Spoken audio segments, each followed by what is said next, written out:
Hello दोस्तों, मेरा नाम है जितेंद्र कबीर और आपके अपने YouTube channel GK learning point पे आपका स्वागत है। दोस्तों, आज की इस वीडियो में हम ईवीएस की एनसीईआरटी की स्टोरीज को देखने वाले हैं, जिसमें आज हम सबसे पहले पक्षियों के बारे में पढ़ेंगे। तो क्या आपने कभी देखा है कि पक्षी लोग अपने सर को बहुत ज़्यादा इधर उधर घुमाते हैं? अगर किसी वस्तु को उनको देखना है तो वो अपने पूरे सर को उस दिशा में मोड़ कर ही देखते हैं। ऐसा क्यों? ऐसा क्यों नहीं कि वो अपनी पुतली को ही मोड़ कर वहाँ पे देख ले, अपनी आंखों को घुमा के वहाँ पे देख ले? ऐसा क्यों? तो इन्हीं सब चीज़ों को आइए देखते हैं। और अगर चैनल को सब्सक्राइब नहीं किया है तो चैनल को सब्सक्राइब कर लीजिए और वीडियो को चलिए शुरू करते हैं। ज़्यादातर पक्षियों की जो आंखें होती है उनके सिर के दोनों तरफ होती है। मतलब जो पक्षी होते हैं, आपने देखा होगा कि उनकी आंखें उनके सिर के दोनों दिशाओं में होती है, दोनों साइड में होती है। पक्षी एक ही समय में अलग अलग चीज़ों पर नज़र डाल सकते हैं। मतलब जो पक्षी हैं अपनी आंखों का इस्तेमाल करके वो एक ही टाइम पर दोनों आंखों से अलग अलग वस्तुओं को देख सकते हैं। ऐसा क्यों? क्योंकि उनकी जो आंखें हैं सर के दोनों साइड में हैं। और जब ये लोग बिल्कुल सामने देखते हैं तो इनकी आंखें एक ही चीज पर होती हैं। मतलब जब पक्षी जब सामने की दिशा में देखते हैं तो इनकी दोनों आंखें एक ही वस्तु पर केंद्रित होती है और इससे ये होता है कि इनको जो है वो चीज और भी स्पष्ट रूप से दिखाई देने लगती है। और आपने देखा होगा कि कई पक्षी अपनी गर्दन को बहुत ज़्यादा हिलाते हैं। जानते हैं क्यों? ऐसा इसलिए क्योंकि ज़्यादातर पक्षियों की जो आंखें होती हैं और आंखों की जो पुतली होती है वो घूम नहीं सकती। जो पक्षियों की आंखें होती है उनकी जो पुतली होती है वो घूम नहीं सकती। जैसे इंसान है तो अगर एक जगह पे खड़े हैं तो बिना सर को घुमाए आंखों को ही तिरछा करके घुमा के ऊपर नीचे करके चाहे जिस दिशा में देख सकते हैं बिना सर को घुमाए। लेकिन जो चिड़ियों की आंख की पुतली होती है वो उनकी आंख की पुतली घूमती नहीं है। इसी वजह से इनको जहां भी देखना है वो अपने पूरी गर्दन को घुमाते हैं और अपनी गर्दन को घुमा के ही उस चीज को देखते हैं। तो ये थी चिड़ियों की कहानी। तो बढ़ते हैं आगे और अब देखते हैं कि जो है कुछ चिड़ियाँ होती हैं जो इंसानों से बहुत ज़्यादा देख सकती हैं। तो आइए उन्हीं चिड़ियों को देखते हैं। जैसे चील हुआ, बाज हुआ, गिद्ध हुआ, ये पक्षी हमसे 4 गुना ज़्यादा दूर देख पाते हैं। मतलब ये जो आपके जानवर हैं चील, बाज, गिद्ध, ये तीनों जानवर ऐसे जानवर हैं जो इंसानों से 4 गुना ज़्यादा दूर देख सकते हैं। जो चीज़ इंसान 2 मीटर से देख सकता है वही चीज़ें ये पक्षी 8 मीटर की दूरी पर से भी देख लेते हैं। मतलब इंसान अगर मान लीजिए कोई चीज़ है उसको वो 2 मीटर दूर से जितना उसको दिखाई पड़ रहा है वही चीज़ें चील, बाज और गिद्ध को 8 मीटर की दूरी से भी उतना स्पष्ट दिखाई देता है। तो परीक्षा में कई बार प्रश्न आया है कि सबसे ज़्यादा स्पष्ट किसको दिखाई देगा या इंसानों से 4 गुना ज़्यादा किन पक्षियों को दिखाई देता है? तो आप कहेंगे चील, बाज और गिद्ध को इंसानों से 4 गुना ज़्यादा दिखाई देता है। और आपको कुछ मज़ेदार बातें और बताते हैं कि जो ये चिड़िया होती हैं, जैसे हम इतने सारे रंग हमें दिखाई देते हैं उतने रंग जानवरों को नहीं दिखाई देते हैं। जैसे इंसान है तो उनको कोई चीज़ है तो उनको सारे कलर जो है एकदम स्पष्ट रूप से दिखाई देते हैं। लेकिन जो ये जानवर होते हैं या जो चिड़िया होती हैं इनको सारे कलर इतने स्पष्ट रूप से दिखाई नहीं देते हैं। और आमतौर पे ये माना जाता है कि जो जानवर दिन में जागते हैं, जो जानवर दिन में जागने वाले होते हैं उनको तो कुछ रंग देख भी पाते हैं, उनको कुछ रंग दिखाई भी देता है। लेकिन जो रात में जागने वाले जानवर होते हैं उनको हर चीज़ें सफ़ेद और काली नज़र आती है। जैसे उल्लू एक चिड़िया होती है, आपको पता है कि उल्लू रात में जागता है और उल्लू को हर चीज़ सफ़ेद और काली नज़र आती है, ब्लैक एंड वाइट में ही नज़र आती है। तो ऐसा क्यों? क्योंकि अभी आपने पढ़ा कि जो रात में जागने वाले जानवर होते हैं उनको हर चीज़ सफ़ेद और काली यानी ब्लैक एंड वाइट नज़र आती है। तो अगर परीक्षा में प्रश्न आता है कि कौन सा ऐसा जानवर है जिसको रात में हर चीज़ ब्लैक एंड वाइट नज़र आती है, तो आप कहेंगे उल्लू। और ये जो जानवर होते हैं वो इंसानों की तुलना में उतने अच्छे से कलरों को नहीं देख पाते हैं।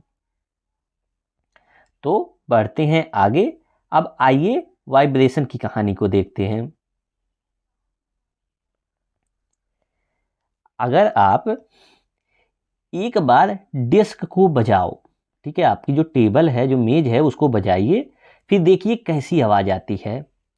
और अब जैसा चित्र में दिखाया गया है, डेस्क पर कान लगाओ, मतलब जैसा ये फिगर में दिखाया गया है, अब कान लगाकर और फिर से एक बार अपने हाथों से डेस्क को बजाओ, कैसी आवाज आती है। क्या दोनों आवाजों में कुछ अंतर है?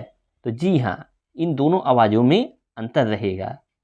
जैसे आप एक बार नॉर्मली जो है अपने टेबल को ऐसे बजाइए और दूसरी बार उस पर अपने कानों को जैसा कि यहाँ फिगर में दिखाया गया उस हिसाब से अपने कानों को टेबल पे रख के फिर बजाइए, तो देखिए दोनों आवाज़ों में कितना अंतर आता है। और सांप भी कुछ ऐसे ही सुन पाते हैं। तो जैसा आप टेबल पे रख के, डेस्क पे रख के अपने कानों को जब आप बजाते हैं तो जिस प्रकार का वाइब्रेशन आपके कानों में सुनाई देता है, ठीक उसी प्रकार का वाइब्रेशन सांप भी सुन पाते हैं। ऐसा इसलिए क्योंकि सांप के बाहरी कान नहीं होते हैं और जमीन पर होने वाले कंपन को वो सुनते हैं, उसी को महसूस करते हैं, उसी से उनको पता चलता है कि शिकार आ रहा है, कि कोई इंसान आ रहा है, कि कोई आ रहा है। तो आपको यहाँ से ये याद रखना है कि जो सांप होते हैं वो उनके बाहरी कान ना होने के कारण वो सुन नहीं पाते हैं और उनका जो है चीज़ों को महसूस करने का जो वो है तरीका है, वो ये है कि जब कोई भी इंसान या कोई भी चीज़ जो ज़मीन पे वाइब्रेशन होता है, जो कंपन उत्पन्न होता है ज़मीन में, उसी को वो लोग सुन के महसूस करते हैं और चीज़ों को जान पाते हैं कि उसके करीब क्या आ रहा है, क्या हो रहा है, कहाँ जाना है। तो ये थी सांप के बारे में बात। अब आगे की बात को देखते हैं। देखिए, जो जानवर होते हैं अलग अलग टाइम पे अलग अलग तरीके की आवाज़ निकालते हैं। तो आइए इन अलग अलग आवाज़ों के बारे में देखते हैं। जैसे जंगल में ऊंची पेड़ पर बैठा लंगूर पास आती मुसीबत, जैसे शेर और चीता को देखकर एक खास तरीके की आवाज़ निकालकर अपने साथियों को संदेश देता है। और इस काम के लिए पक्षी भी खास आवाजें निकालते हैं। मतलब ये है कि जो जंगल में रहने वाले जानवर होते हैं, जैसे लंगूर एक जानवर है जो आपने देखा होगा कि पेड़ों पे अक्सर रहता है। तो लंगूर जब देखता है कि कोई मुसीबत दूर से, क्योंकि वो पेड़ पे है तो उसको दूर से ही दिखाई पड़ जाता है कि कोई मुसीबत, जैसे मान लीजिए शेर और चीता उनका शिकार करने आ रहा है, तो उसको देखकर ये जो लंगूर पेड़ पर बैठा है ये खास तरीके की आवाज़ निकालता है। और उस आवाज़ को सुनकर जो उनके साथी होते हैं उनको एक मैसेज मिल जाता है, संदेश मिल जाता है कि शेर या चीता उनका शिकार करने आ रहा है, इसलिए वो लोग वहाँ से भाग जाते हैं, सुरक्षित जगह पे पहुँच जाते हैं। और ठीक इसी तरीके से जो पक्षियाँ होती हैं वो लोग भी जब खतरा को देखती हैं अपने सामने, तो वो लोग भी अलग तरीके की आवाज़ निकालती हैं और उनके साथी लोग उस आवाज़ को सुन के जान जाते हैं कि खतरा आ गया है, सुरक्षित जगहों पे चलो। और कुछ पक्षी अलग अलग खतरों के लिए अलग अलग आवाज़ें निकालती हैं। जैसे उड़कर आने वाले दुश्मन के लिए अलग तरीके की आवाज़ और ज़मीन पर चल के आने वाले के लिए दूसरी तरीके की आवाज़। इसका अर्थ यह है कि जो पक्षी होते हैं अलग अलग टाइप के जो खतरे होते हैं उनके लिए अलग अलग आवाज़ें निकालती हैं। मान लीजिए कोई चीज़ है उन पे हमला करने उड़ के आ रही है, अगर उनका जो दुश्मन है जो उन पे हमला करने उनको मारने उड़ कर आ रहा है तो अलग तरीके की आवाज़ निकालेंगे। और या फिर जो है कोई ऐसा जानवर है या कोई ऐसी चीज़ है जो उनको ज़मीन पर चल के जो है मारने आ रही है जिससे उनको खतरा है, तो वो लोग अलग तरीके से आवाज़ निकालती हैं। और ऐसा नहीं कि ये चिड़िया हुआ, जानवर हुआ, यहाँ तक कि मछलियाँ भी अलग तरीके से आवाज़ निकालती हैं। तो आइए अब मछलियों के बारे में देखते हैं। मछलियाँ खतरे की चेतावनी एक दूसरे को बिजली की तरंगों से देती हैं। मतलब जब मछलियों के पास कोई खतरा आता है तो क्या करती हैं, जो पानी होता है उसमें एक प्रकार की तरंग को पैदा करती हैं। और वो तरंग कैसी रहती है, बिजली की तरंग, करंट वाली तरंग। और जब वो तरंग जो है एक जगह से दूसरी जगह पे जाता है तो वहाँ की जो मछलियाँ हैं वो समझ जाती हैं कि कोई खतरा आ गया है। तो परीक्षा में अगर प्रश्न आता है कि मछलियाँ खतरे की चेतावनी एक दूसरे को कैसे देती हैं, तो वो बिजली की तरंगों के द्वारा। और यहां तक कि कुछ जानवर तूफान या भूकंप आने से पहले वो लोग अजीब तरीके की हरकत करने लगते हैं। और जो लोग जंगल में रहते हैं वो जानवरों के इस व्यवहार को समझते हैं और वे जान जाते हैं कि भूकंप आने वाला है या फिर कोई अनहोनी होने वाली है। मतलब कुछ जानवर जब तूफान या भूकंप आने वाला होता है, कोई अनहोनी होने वाली होती है, तो उसके कुछ समय पहले ही अजीब टाइप की हरकत करने लगते हैं। उनका जो व्यवहार है वो बदल जाता है, वो अलग ही व्यवहार करने लगते हैं।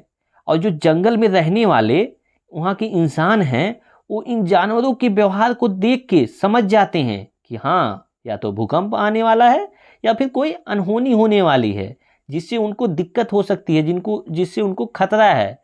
तो फिर क्या करते हैं वो लोग, उस टाइम उनके व्यवहार को देख के समझ जाते हैं और वहां से किसी सुरक्षित स्थान पे चले जाते हैं। तो इसी से रिलेटेड एक कहानी है, तो आइए उस घटना को देखते हैं। तो ये बात है दिसंबर सन 2004 की, और ये घटना हुई थी अंडमान में। उस समय वहां पे सुनामी आने वाली थी और सुनामी आने के कुछ समय पहले वहाँ के जो जानवर थे वो अजीब व्यवहार करने लगे। और उनके द्वारा दी गई चेतावनी भरी आवाज़ों को जो सुनकर जो अंडमान निकोबार के एक खास तरीके की आदिवासी जाति थे वो समझ गए कि यहाँ पे कुछ अनहोनी होने वाली है या फिर कोई खतरा आने वाला है। इसीलिए उन्होंने इलाके को खाली कर दिया। और इस प्रकार जाति के लोग, मतलब इस प्रकार वहाँ के जो आदिवासी जाति के लोग थे वो सुनामी के कहर से अपनी जान को बचा पाए। तो जो जानवर होते हैं वो समझ जाते हैं कि हाँ, कुछ तो जो दिक्कत होने वाली है, इसीलिए वो अपना व्यवहार और अपनी आवाज़ें बदल देते हैं और लोग समझ जाते हैं कि हाँ, कुछ तो दिक्कत होने वाली है। तो ये थी दिसंबर सन 2004 में अंडमान निकोबार द्वीप समूह पे जो सुनामी आई थी उसकी कहानी। अब बढ़ते हैं आगे और आइए अब डॉल्फिन के बारे में देखते हैं। जो डॉल्फिन होती हैं वो अलग अलग तरह की आवाज़ें निकालती हैं और एक दूसरे से बात करती हैं। जो डॉल्फिन हैं वो अलग अलग तरीके से आवाज़ निकालती हैं और एक दूसरे से बातें करती हैं। और वैज्ञानिकों का तो यहाँ तक की मानना है कि जानवरों की भी अपनी पूरी भाषा होती है। जैसे हम इंसान लोग एक दूसरे से बोलकर बातें करते हैं, उसी तरीके से जानवर भी एक दूसरे से बोलकर बातें करते हैं, उनकी भी पूरी भाषा होती है। तो अगर वीडियो आपको अच्छी लग रही है तो चैनल को सब्सक्राइब कर लीजिए और वीडियो को जो है अपने दोस्तों के साथ शेयर करना बिल्कुल ना भूलें। इस वीडियो को देखने के लिए आपका बहुत बहुत धन्यवाद।